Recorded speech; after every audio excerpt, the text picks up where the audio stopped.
Midi 40, départ de Paris.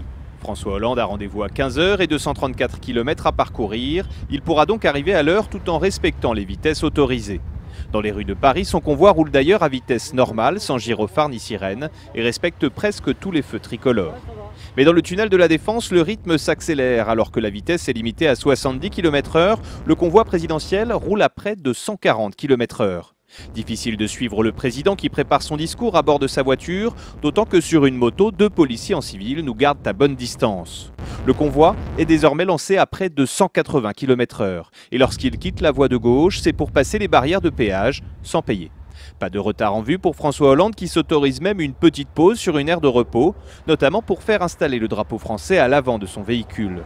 Sorti de l'autoroute, le convoi poursuit sa route à vive allure et provoque même quelques bouchons en bloquant des ronds-points. 14h55, François Hollande arrive juste à l'heure en Normandie, mais il ne semble pas s'être rendu compte de son entorse au code de la route. Pas d'excès de vitesse? Pas d'excès de vitesse, je sais pas. Non, ça a été signalé, non. François Hollande avait promis l'exemplarité, mais il est apparemment difficile d'être un président normal tous les jours.